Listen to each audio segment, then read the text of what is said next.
Dang. Not Welcome your boys back. back. Not your boys back. Hey, not the gang back in action. Gang. Bro, what a crazy first week, though, honestly. Yes, first week of your wifey's favorite league, season 5, when everybody actually knows people, everybody met up, everybody has seen each other in person, so now you got faces to the names of who you're playing each week, and it was more fucking craziness for the first week. And I won, and you won. For the first time, I think, since we've been doing this, we both started out with wins. Typically, one of us starts out like 0 and 4. And David So that's lost. cool. Fuck you, David. David did lose. He went 1 and 1 on the week. So, first of all, how are you liking the league median setup? I was talking Yeah. to I was talking to some other members, and obviously, you go 0 and 2 on the week, you probably fucking hate it. But you go Yes. 2 and 0 on the week, like it's pretty fucking cool. So, what do you think? But I think it's good, though, because it's like my score wasn't the best, but I was literally right, like number 6 Yeah, out of 10. yeah, I You will know, and so 5. it's like, So you would have had or to out of beat it. 5, whatever. Yeah, yeah, Yeah. And so it's like, it gave me an extra chance to show that I'm like, all right, I could still play. yeah. You would have beaten half the league. So, Half the um, league. and you got extremely lucky. I don't know if anybody was watching the scores as closely as probably you and I were, but that Fuck you. last lateral by DJ Moore technically counted as a fumble loss, so you lost 2 points, which put you underneath the median. And then Sleeper corrected it by giving him the little bit of yards that he actually had before he lateraled, and you Bro, were I okay. saw that. I saw that fumble after Caleb Williams tried to kill him, Yes. and it was just like, it was like the fantasy gods were like, you thought, and then they were like, nah, we're good. We'll let you have this one. Yeah, they were like, let's see, let's check the chat real quick. Was he talking any shit? No? Okay, we won't kill him this time. I feel like I stayed pretty clean through this whole week. Yeah, yeah, and maybe that's a lesson because every time you talk shit, you have literally been punished. So, So all right, let's get into the week 1 matchups. We're starting off myself, AFC Richmond versus my TDs Are Real by Chantel. I thought I was done, bro. By Friday, it was doom and gloom. I conceded and was like, I'm gonna go 0 and 2 after George Pickens with 6 and Xavier Worthy played 3 plays, and that's Travis crazy, Kelsey was dude. like, "Oh, you're not a fucking fan of Taylor Swift's album Reputation? I'll just take you out of the game." And he gets a fat 0. And then But let's. fucking But to go be ahead. fair, if you ran into Travis Kelsey, you'd probably get hurt too. I mean, yeah, but I am slightly heavier than Xavier Worthy, so I feel like I could hold up just a little bit better. Um, But yeah, I mean, it came down to Sunday night. I had some big performances by Bijan, Cortland Sutton, and my kicker, Cam Little, 15 points. And it came down to Dude, Sunday night, 3 points. Go ahead.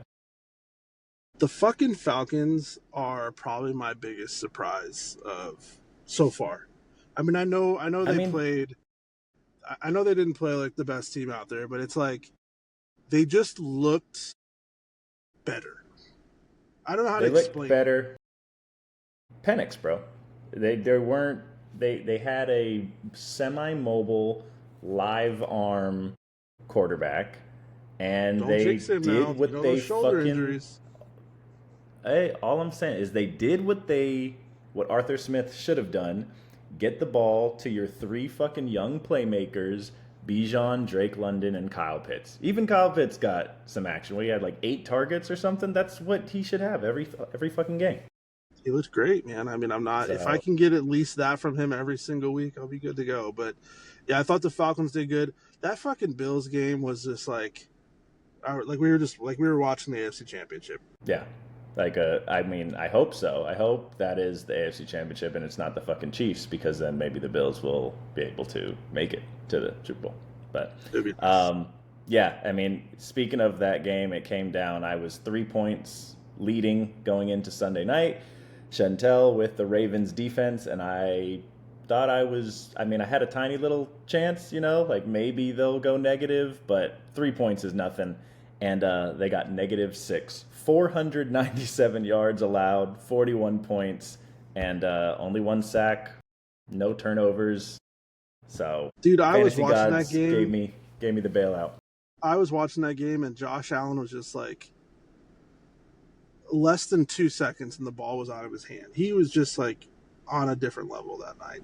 Crazy, Dude, he is that dude, and I mean I really hope we see that matchup again. It terrifies me as a Bills fan because the Ravens are fucking good, but that's just so fun to watch. So anyway, anything else on? No, nothing else. I played Curtis. This Yep, old that's man. I was gonna go to next. Yeah. This old man gave me a run for my money. I was nervous, man. I'm not gonna lie. I was nervous, He came out looking good, dude. The Ashton Genty pick, 12 points. Drake London, even though he got hurt, 13 points. I mean, and then with you starting off with Dak kind of statistically for fantasy purposes shitting the bed, but playing a really, really good game. It just didn't played show solid, up dude. Yeah. points wise. This is what I worried about though with them coming out, because I knew they were gonna try to be more balanced this year. And I'm like, man, like I know that's going to take pressure off of Dak, but it's also going to take the ball out of his hands. And I truly, I mean, you could say what you want as a Cowboys fan, but I truly think Jalen Carter changed that entire way that game script goes. Fucking classless ass motherfucker. I think Dak spit first. I think that if he's in that game, Javonte does not have nearly the amount of success, and Dak has to throw it fucking 55 times. But with him out, Javonte had good success, which I was surprised. I didn't think you guys were going to have any type of running game this year. And then we had CD, Mr. I Can't Catch a Ball, Lamb. And you know what? He was at the facility on Friday on the jugs machine, and good for him. Fucking asshole. I saw that. I he got you 19 picture, points, dude. And he's a fucking asshole. I sent you that picture, dude. A ball was literally in his hands. Like he was holding like a fucking baby, and then it just kept going. I don't know what the fuck. Very un-CD like. And I mean, what's your first impression of George Pickens, dude? As a Cowboys fan, I was watching film. I was watching the all 22 cut up of my NFL Pro subscription. He pissed me off. I'm not gonna lie. Like, I think he did okay as a number 2 receiver. He was out there taking pressure off of CD, whatever. Watching him on the run blocking and shit, I'm just like, dude, you better fucking get your shit together. This is not Pittsburgh. We need the help. We need the help. We need it. Yeah. I don't know. That's always been my thing with Pickens, is like extremely physically talented, but like all the other things, like sometimes just mentally, emotionally, he's just not locked in. It's immaturity, dude. The maturity is not there. It's not there. But you were able to get the win over Curtis. Backdoor penetration with 124.47 over West Texas All-Stars 119.22. You could say that Next I game, penetrated his backdoor. You sure could if you were a gay boy. Pause. Pause. In Yeezus We Trust took on Fourth Down Syndrome, David versus Ashton. And this one was really, really close until it wasn't anymore. Yeah.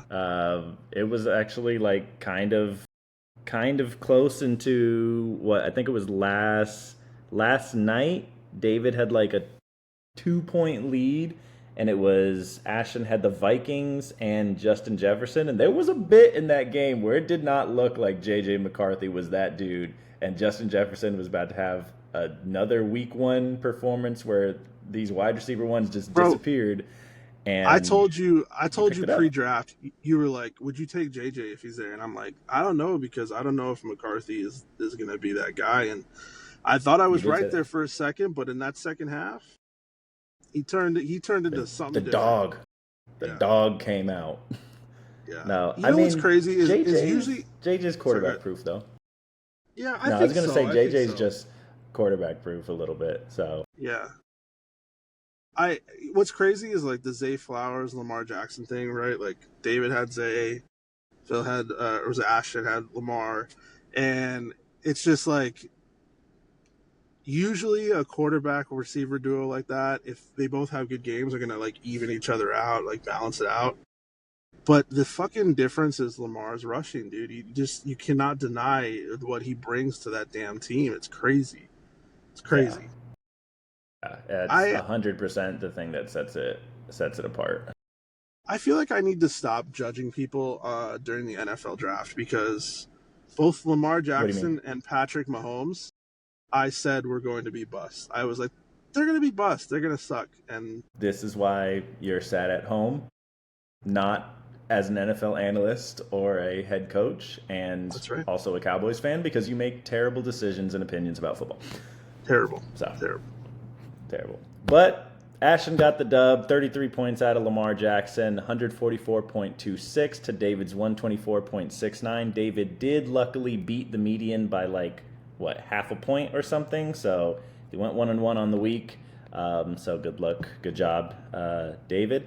Then we had our reigning champion, two-time reigning champion, Obete's Balls, Taylor Nesdoba, putting up the highest score of the week, 169.56, to Abel's Chiwiwi's 117.30, all on the backs, pretty much, of Christian McCaffrey and Josh Allen accounting for basically like half his score. It's insanity, dude. His team, I don't know how he keeps doing this. How do you keep doing this? He takes Josh Allen in the first or second round. He picks last. He knows that he knows that Josh Allen's not gonna get back to him at the end of the third round. So he just takes him, calls a shot, and then he picks up Christian McCaffrey, who everybody was scared of. And unlike you taking him last year, I Christian hate it. McCaffrey's actually healthy and he fucking plays. I am very annoyed that Christian McCaffrey showed up on the injury list, and I'm like, yes. I'm not going to be the Yes. only one that has to suffer for this fucking asshole. And then he's like, "No, I'm good." Just Yeah. continues to like No, kick ass. I'll actually just touch the ball 31 times. Like, Stupid. I'll be fine. Hate it. Yeah, I was looking at Ashton's score, Abel's score.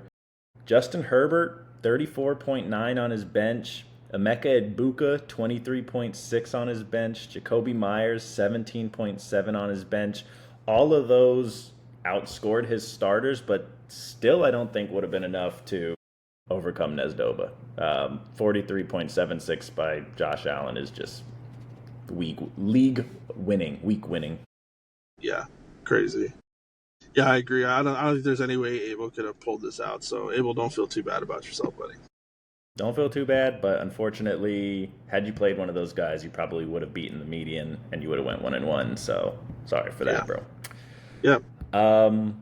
Yeah, and then last matchup of the week was Team Plemis, our boy Phil from California, taking on the ever dapper Easter suit wearing Sunday motherfucker that it is, Durrell, captain of the football team. Unfortunate week for Phil. Didn't even score 100 points, 83.72.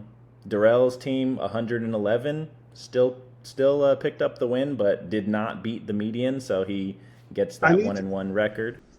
I need to know, like, if you start the season in the 80s, are you just like calling it for the year? Because I probably would. I'd be like, okay, that's it. You better be careful. You better be careful because you play him this week, and you're talking shit. You better be careful. Oh yeah. No. Nothing against Phil. Let him choose what he wants to do. But if I was, let him choose. if I was in that situation, I mean, yeah, that's a tough beat. But when you look at his team, I mean, Joe Burrow 10 points. That's never gonna happen. Nico Collins 5 points. Njoku only 6 points. Devontae Smith 4 points. I mean, Younghoe Koo missed a field goal at the end. Oh, Steelers only got rough one. 0.8. Like, just it seemed like nobody showed up for his squad. Even Jahmyr Gibbs, he got 15 points, but that was off of 10 receptions for 31 yards. Like, 9 carries for 19 yards. Like, Green Bay's The defense just stifled them. not just that, dude, but the Lions are not the Lions. They are not the same Lions we saw during Ben Johnson. I think it's if Caleb You think Williams it's will all stop. Ben Johnson? I think so. Even watching the Bears game, like Caleb Williams was like, my first read's not there. Let me take off running. I think if he settles down and that O line plays a little bit better, they're going to be the Lions from last year. I think they have the capability of doing it. I'm super excited to see this week's matchup because it's the Bears versus Detroit, and Ben Johnson wants that one. Like, Yep. just to prove, like, yeah, I was the reason for y'all's success. So Yep. I'm excited that one. I feel like it'll be a shootout. Dude, I did not see A.J. Brown only scoring a point. 8, and his first and only reception came with 2 minutes left in the fourth quarter. Crazy. So I don't know if he had a hamstring injury, he was missing most of camp. I don't know if it was a little bit worse than maybe they reported and he was out there just doing decoy routes. But that was a little concerning. But luckily for Darrell, Garrett Wilson, 22.5 with Fields. Who said Fields can't throw? Who said the Jets were going to be garbage? I know, bro. Justin Fields, I've been waiting for this because you always saw like this glimmer of hope. And For it's sure. always shot down. The Bears did him no justice. Pittsburgh did him no justice. And the Steelers did him no justice. Yep. And now he's got a decent O-line and a good running game and some decent receivers and a coach that fucking believes in him and is like, yo, I'm going to call plays to your fucking strengths. I'm going to let you run the ball, do your little QB fucking RPO stuff, and like really shine. So, and that's against the Steelers. That's a good team. That's a good defense. It's a fucking fantastic defense. And their defense only got better in the offseason. And it's like, yeah, they added Jalen Ramsey. They added, So, yeah, that was super, super encouraging. You got to feel good about Breece Hall. What was that, fourth round pick, and he balled out? I was nervous, man. I was really nervous about what he was going to do with the Jets this year, but I was surprised and happy about it. Can't complain. The only thing I don't like is I think he lost a touchdown at the goal line to Braylon Allen and lost a touchdown to Justin Fields at the goal line. So it's like that ceiling is a little capped if he's not getting the goal line work. Yes. All right, what's coming up this week then? What do we got? So this week, our matchups. So we've got myself versus Chiwiwis. That one I am currently projected to win against Abel. Then we've got you taking on Phil. You are currently projected to lose to Phil. And we got David taking on Curtis. David's projected to win that one. We've got Ashton taking on Darrell. Ashton actually is projected for that one. And then we got Nesdoba taking on Chantel, and he's projected for the highest projected win total, 63% with a projected total of 151 points. Terrifying. Chantel, are we going to let this fucking dude go back to back to back? I might blow up the league. I might fold the league if this dude comes in and wins it 3 times in a row. I think the rule should be if you win 3 times in a row, we just kick you out. You're out. Take your trophies and fucking leave us alone. You have nothing left to prove. Get out. The rest of us, we were having fun before you showed up. Out our dreams. What do you want to do? Do you want to do a predictions for each one? Who we think are winning? Yeah, say the matchup again, and then we'll go predictions. All right. Myself versus Abel. I'm obviously going to choose myself. Abel, it's no hard feelings, bud. You're still my boy. But I'm gonna say I start out hot. I'm gonna say you too. I think it might be close. I think it's gonna be close. I'm only projected for what, like 11 points more than him, and that shit doesn't mean anything. Nothing. because we can have Xavier Worthy go out and fucking die in the first 3 plays and get a 0. Next matchup, you versus Phil. I am going to take I'm going to say Phil's going to bounce back in a big way. I don't think Joe Burrow is going to put up 10 points again. I think Jahmyr Gibbs is going to run all over the Bears. We saw what Jordan Mason and Aaron Jones just did. I think his players are going to bounce back a lot. But I would like to hear your defense, sir. First of all, I see how this commissioner relationship works. I'm like, yeah, bro, you're definitely gonna win. Oh, you got like, it, man. Hey, fuck you. Do it. Yeah.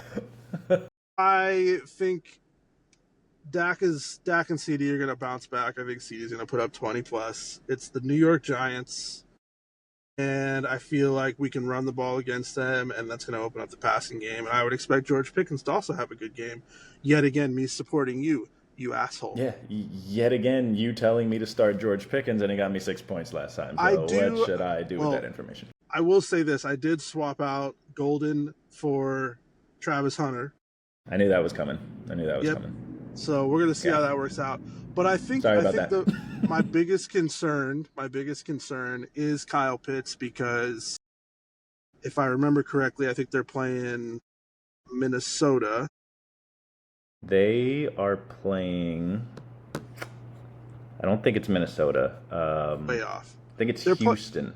They play Houston. No, sorry. No, you're right. I was thinking of the Bucks. You're right. They play Minnesota.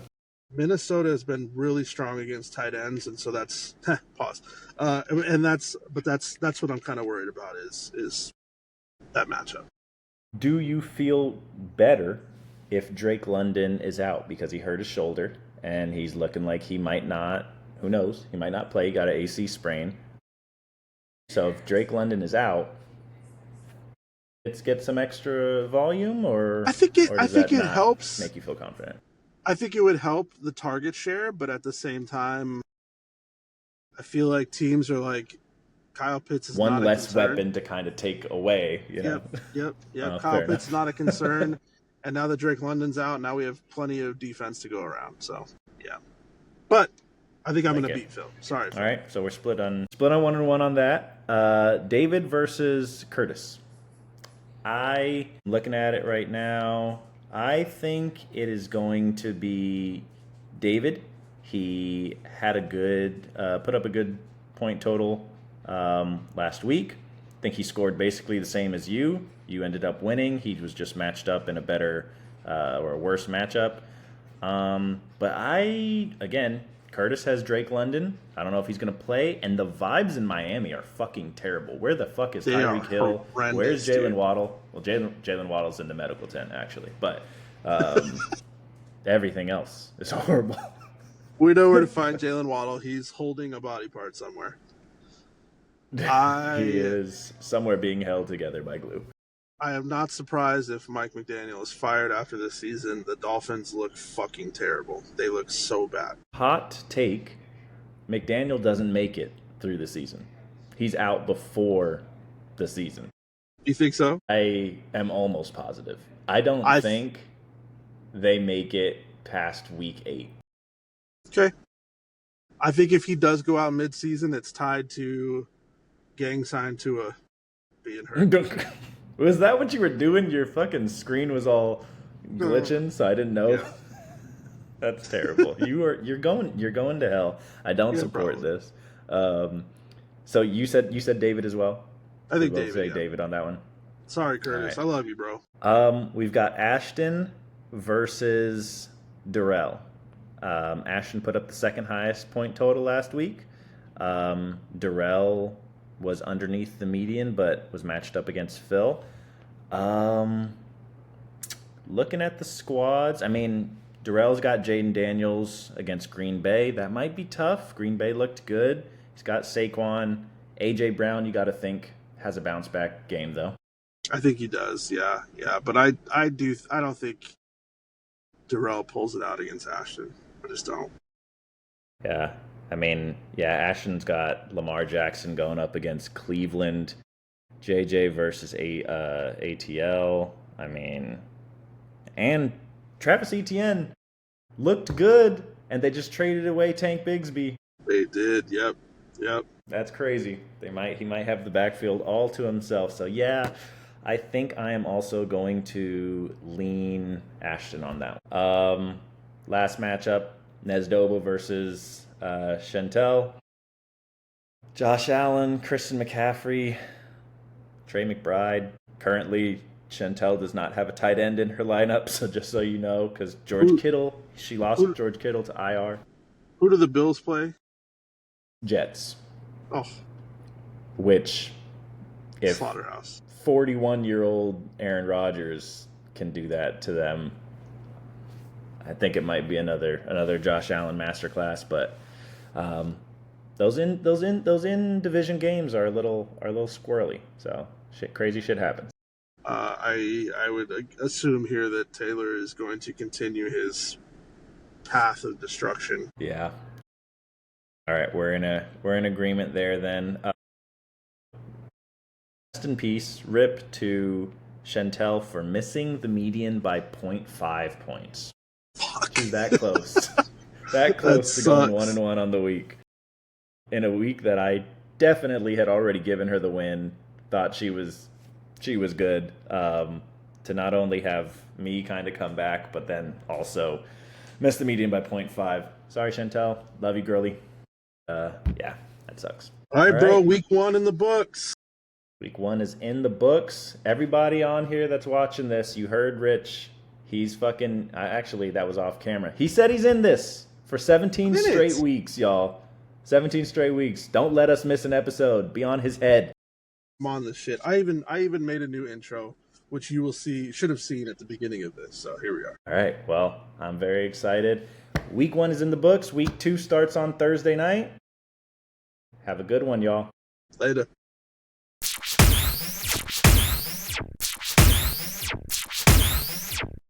Yeah!